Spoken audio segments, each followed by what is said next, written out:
Hello, and welcome to Skyrim Lore to Sleep To. Today's reading,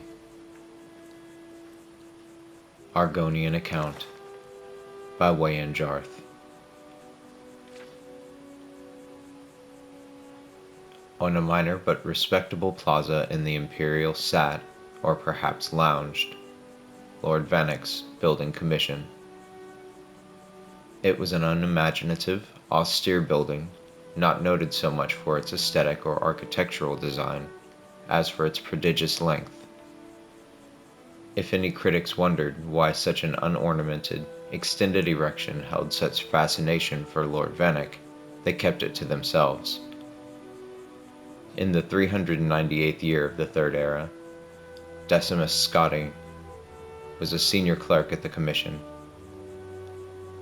It had been a few months since the shy middle-aged man had brought Lord Vanek the most lucrative of all contracts, granting the Commission the exclusive right to rebuild the roads of Valenwood, which had been destroyed in the 5-Year War. For this, he had become the darling of the managers and the clerks, spending his days recounting his adventures more or less faithfully, although he did omit the ending of the tale, since many of them had partaken in the celebratory Untherpa roast, provided by the Salenstri. Informing one's listeners that they've gorged on human flesh improves very few stories in any good taste. Scotti was neither particularly ambitious nor hard-working, so he did not mind that Lord Vanek had not given him anything to actually do.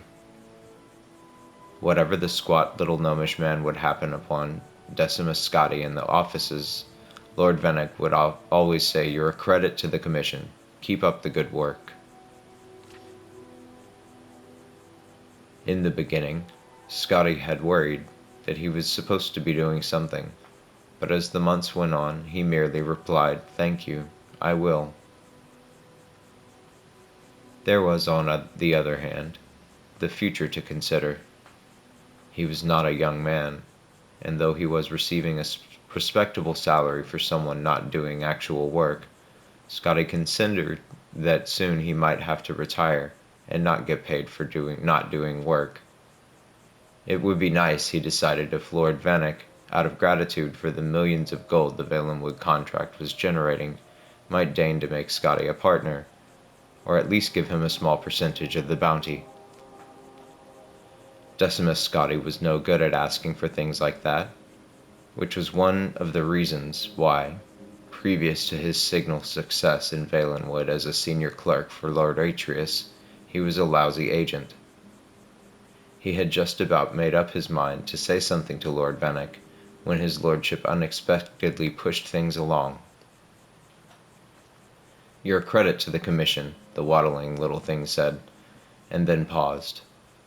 "Do you have a moment free on your schedule?" Scotti nodded eagerly and followed his lordship to his hideously decorated and very enviable hectare of office space. "Zenithar blesses us for your presence at the Commission," the little fellow squeaked grandly. "I don't know whether you know this, but we were having a bad time before you came along. We had impressive projects for certain, but they were not successful.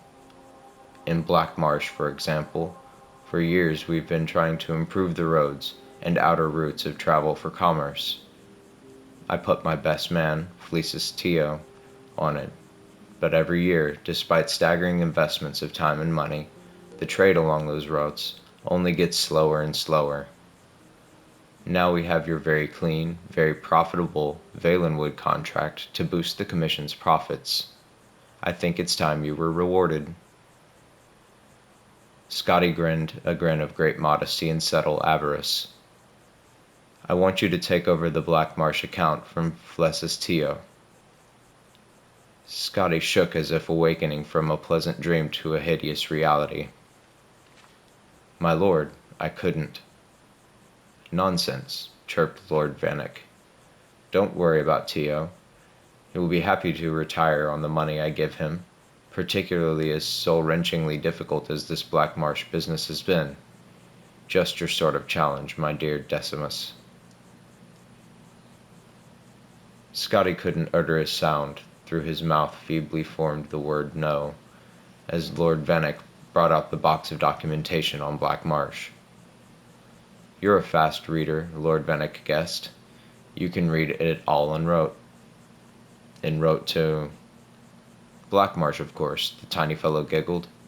You are a funny chap.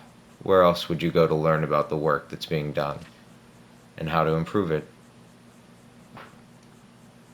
The next morning, the stack of documentation hardly touched, Decimus Scotty began the journey southeast to Black Marsh. Lord Vennick had hired an able-bodied guard, a rather taciturn red guard named Malik, to protect his best agent. They rode south along the Niben, and then southeast along the Silverfish, continuing on into the wilds of Cyrodiil, where the river tributaries had no names, and the very vegetation seemed to come from another world than the nice, civilized gardens of the North Imperial Province. Scotty's horse was tied to Malik's, so the clerk was able to read. It made it difficult to pay attention to the path they were taking, but Scotty knew he needed at least a cursory familiarity with the Commission's business dealings in Black Marsh. It was a huge box of paperwork going back 40 years, when the Commission had first been given several million in gold by a wealthy trader, Lord Zealous Pinos Rivena, to improve the condition of the road from Gideon to Cyrodiil. At that time, it took 3 weeks, a preposterously long time, for the rice and fruit he was importing to arrive, half-rotten, in the imperial province. Pinos Revena was long dead, but many other investors over the decades, including Pelagius IV himself, had hired the Commission to build roads, drain swamps, construct bridges, devise anti-smuggling systems, hire mercenaries, and in short, do everything that the greatest empire in history knew would work to aid trade with Black Marsh. According to the latest figures, the result of this was that it took 2.5 months for goods, now thoroughly rotten, to arrive. Scotty found that when he looked up after concentrating on what he was reading, the landscape had always changed, always dramatically, always for the worst. "This is Blackwood, sir," said Malik to Scotty's unspoken question. It was dark and woodsy, so Decimus Scotty thought that a very appropriate name. The question he longed to ask, which in due course he did ask, was, "What's that terrible smell?" "Slough Point, sir," Malik replied as they turned the next bend, where the umbrageous tunnel of tangled tree and vine opened to a clearing. There squatted a cluster of formal buildings in the dreary imperial design favored by Lord Vennick's commission, and every emperor since Tiber, together with a staunch so eye-bindingly, stomach-wrenchingly awful that Scotty wondered suddenly if it were deadly poisonous. The swarms of blood-colored, sand-grain-sized insects obscuring the air did not improve the view. Scotty and Malik batted at the buzzing clouds as they rode their horses towards the largest of the buildings, which on approach revealed itself to be perched at the edge of a thick, black river. From its size and serious aspect, Scotty guessed it to be the Census and Excise office for the wide, white bridge that stretched across the burbling dark water to the reeds on the other side. It was a very nice, bright, sturdy-looking bridge, built, Scotty knew, by his commission. A poxy, irritable official opened the door quickly on Scotty's first knock. Come in, quickly. Don't let the flesh flies in." "Flesh flies?" Decimus Scotty trembled. "You mean they eat human flesh?" "If you're fool enough to stand around and let them," the soldier said, rolling his eyes. He had half an ear, and Scotty looked around at the other soldiers in the fort, noted that they were all well chewed. One of them had no nose at all to speak of. "Now, what's your business?" Scotty told them, and added that if they stood outside the fortress instead of inside, they might catch more smugglers. "You better be more concerned with getting across that bridge," the soldier sneered.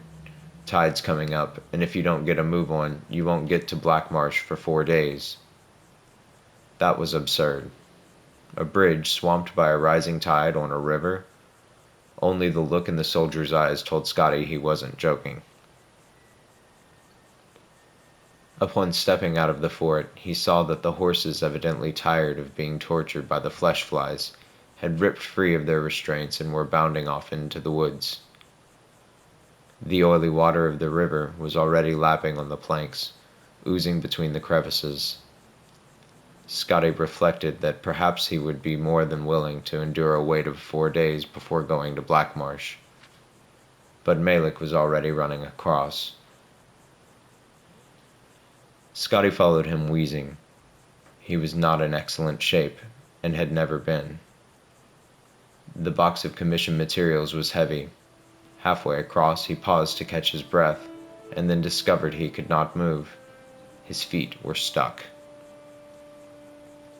The black mud that ran through the river was a thick, gluey paste, and having washed over the planks Scotty was on, it held his feet fast.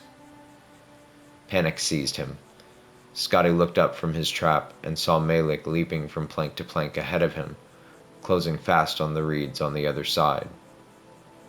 "Help," Scotty cried. "I'm stuck." Malik did not even turn around, but kept jumping. "I know, sir. You need to lose weight." Decimus Scotty knew he was a few pounds over, and had meant to start eating less and exercising more, but embarking on a diet hardly seemed to promise timely aid in his current predicament. No diet on Nirn would have helped him just then.